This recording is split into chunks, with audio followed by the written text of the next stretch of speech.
శ్రీమాత్రే నమ. ఈ వీడియోలో మనం కుంభరాశి వారికి డిసెంబర్ 16వ తారీఖు నుంచి 31వ తారీఖు మధ్యలో జరగబోయే పక్ష ఫలితాలు ఏ విధంగా ఉంటాయి అని పరిశీలిద్దాం.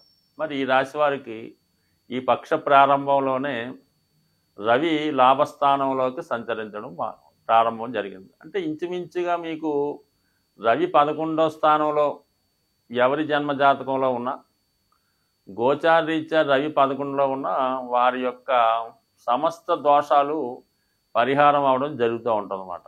అంటే మనకి గ్రహరాజు అయినటువంటి రవి ఎప్పుడైతే 11లోకి వచ్చాడో ఇంచుమించుగా మిగతా గ్రహాలన్నీ కూడా అనుకూలమైన ఫలితాలు 100% జాతకుడికి ఇవ్వవలసి ఉంటుంది.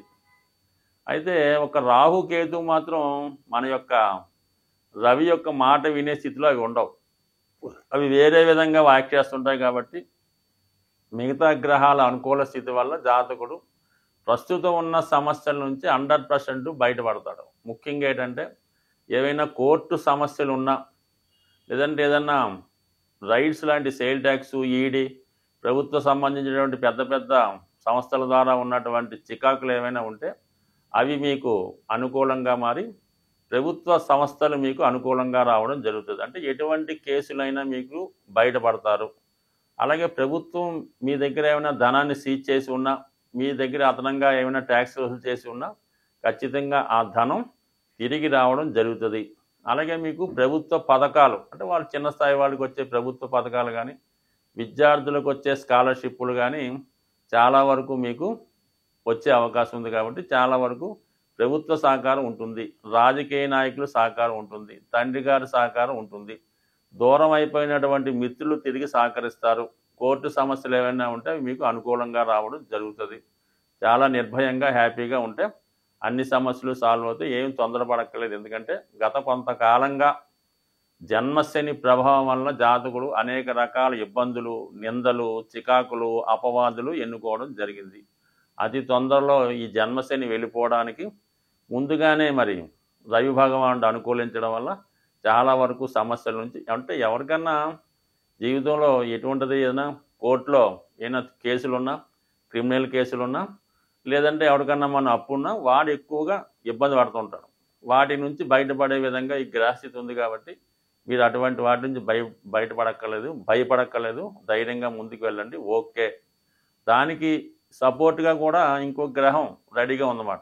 లాభంలో మనకి రవి గవర్నమెంట్ ఫేవర్ ఉంది. 6వ స్థానంలో కుజుడు నీచ పొంది వక్రించున్నాడు. అంటే అత్యంత బలవంతుడే ఉన్నాడు. ఇప్పుడు ప్రస్తుతం నీచలో ఉండి 6వ స్థానంలో ఉండడం వల్ల ఎప్పుడు కూడా పాపగ్రహాలు ఈ విధంగా ఉంటేనే ఎక్కువ ఫలితాన్ని ఇవ్వడం జరుగుతూ ఉంటుంది. కాబట్టి జాతకుడి మీద ఎటువంటి క్రిమినల్ కేసులు ఉన్నా, రుణదాతల ఒత్తిడి ఉన్నా, అప్పు కొరకు కేట్లో సమస్యలున్నా, అన్నదమ్ముల మధ్య లావాదేవీలు ఉన్నా, స్థిరాస్తి గొడవలున్నా, కబ్జా గొడవలున్నా ఖచ్చితంగా వాటి నుంచి మీరు బయటపడతారు. ఎంత గొప్ప క్రిమినల్ కేసు అయినా వారికి బెయిల్ రావడం కానీ, సమస్యల నుంచి బయటపడడం కానీ జరిగే అవకాశం ఉంది. చాలా వరకు ఈ కుంభరాశి, కుంభలగ్నం వారు ఇతరుల కొరకు ఇబ్బంది పడుతూ ఉంటారు. వీడు ఎవరికో సూటి పెడతాడు, లేదంటే ఇంకెవరికో హెల్ప్ చేస్తాడు, ఎవడో తగుకి సెటిల్మెంట్కి వెళ్తాడు. వాళ్ళు ఇతని మీద కేసు పెట్టి ఇతని లోన్ వేస్తూ ఉంటారు అన్నమాట. లేదంటే ఇతనికి జామీన్గా ఉండడం వల్ల ఇతనికి ఇబ్బంది పెట్టి నోటీసులు పంపుతూ ఉంటారు. ఎందుకంటే వీడు తన యొక్క సొంత డబ్బులతో ఆ బాకీ తీర్చడానికి ప్రయత్నం చేస్తాడు. కాబట్టి అసలు వదిలేసి ఇలాంటి వాళ్ళని పట్టుకుంటారు అన్నమాట. వీడు ఏం చేస్తాడంటే వీడు మిగతా భార్య బిడ్డల్ని, బంధువుల్ని ఇబ్బంది పెట్టి ఆ ధనమంతా కట్టి మిగతా వాళ్ళకి అన్యాయం చేస్తుంటాడు. అందువలన ఏంటంటే మరి ఇటువంటి వాటి నుంచి బయటపడే అవకాశం ఉంది. ఇది రాబోయే 30 రోజుల్లో కానీ 80 రోజుల్లో కానీ జరిగే అవకాశం ఉంది. కాబట్టి ఇంకా మొత్తం మీద ఈ రాశి వారు క్లియర్ అయినట్టే. ఇంకా మిగతా గ్రహాల పరిస్థితి మనం గమనిస్తే యాస్టీజ్గా మరి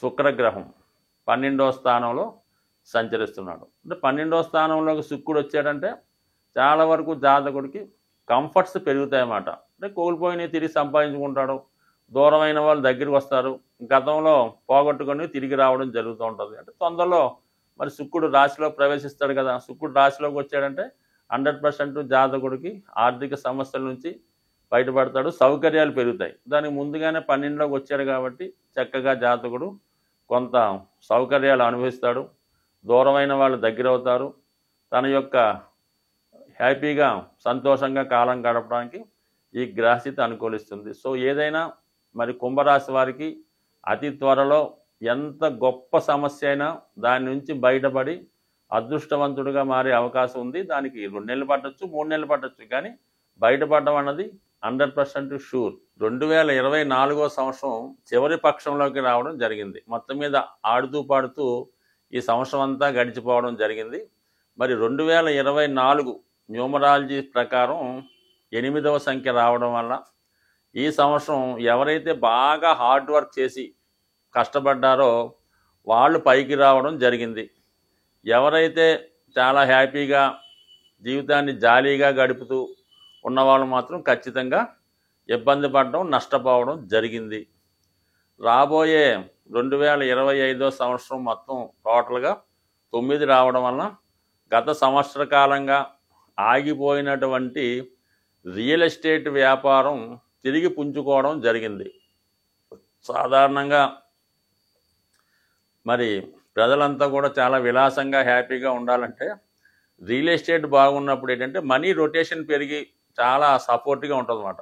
మరి అటువంటి రియల్ ఎస్టేట్ పెరగడం 2025 కాబట్టి చాలా వరకు ఈ సంవత్సరంలో నష్టపోయిన వారు రాబోయే సంవత్సరంలో తిరిగి దానికి 10 పొందే విధంగా మరి రాబోయే నూతన సంవత్సరం చెప్తుంది.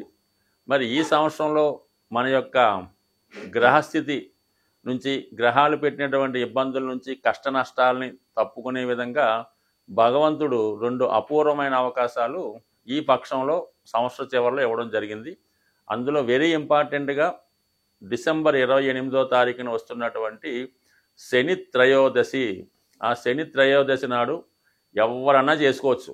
బ్రహ్మాండంగా శివాలయానికి వెళ్ళి శివాలయంలో ఉన్నటువంటి నవగ్రహాల్ని విధి విధానంగా పూజించి అభిషేకించి శనితో పాటు మిగతా గ్రహాలని కూడా విధి విధానంగా పూజించేసిన తర్వాత అదే దేవాలయంలో ఉన్నటువంటి శివుని కూడా ఏదో విధంగా మీకు అర్హత, ధనం దీన్ని బట్టి అభిషేకం కూడా చేయించుకొని అక్కడ ఉన్నటువంటి పూజారులకి వాళ్ళకి ఎంతో కొంత సంతోషంగా మీ యొక్క సహకారం అందించి దేవాలయానికి కూడా ఎంతో కొంత దేవాలయ నిర్వహణ కొరకు కొంత ధనాన్ని ఇచ్చి చక్కగా ఇంటికి వచ్చి ఆ రోజు చాలా నిష్టగా నియమంగా ఉండాలి. ఆయిల్తో చేసిన పదార్థాలు ఏవి తినకూడదు. ఇంకా దాన్ని బట్టి ఇంకా మిగతా గిన్వి తినకూడదు అన్నది అర్థమై ఉంటుంది.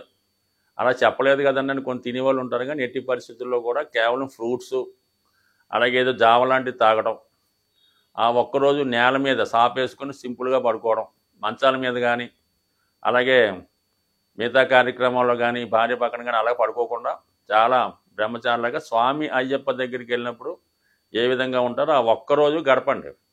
ఆదివారం పొద్దున్నే చక్కగా లేచి స్నానం చేసి సూర్య నమస్కారం చేసుకొని ఆదివారం కూడా మీరు నియమంగా ఉండాలి. అంటే కొంత పర్వాలేదు, కానీ మందు గింజ అలాంటివి తాగకుండా ఆదివారం కూడా నియమంగా ఉంటే మరి అదే రోజు మాస శివరాత్రి కూడా వస్తుంది 29వ తారీఖు కాబట్టి ఆ రోజు శివుడికి అభిషేకం చేసుకోవడం వల్ల అంటే మొత్తం మీద ఏంటంటే 28, 29 ఈ 2 రోజులు కూడా ప్రత్యేకంగా శని భగవానుడికి, శివుడికి, భగవంతునికి అర్పించి వీలైతే ఆ 2 రోజులు చాలా నిడారంభరంగా వేరే పని లేకపోయినా పడదు, కానీ అది చేసుకుంటే ఖచ్చితంగా ఈ సంవత్సరం మీ యొక్క దురదృష్టంతో పోయి వచ్చే సంవత్సరం ఆనందంగా హ్యాపీగా ఉంటారని ఆశిస్తూ హ్యాపీ న్యూ ఇయర్ అనుకుందాం. 2029లో తిరిగి మళ్ళీ కలుసుకుందాం. స్వస్తి.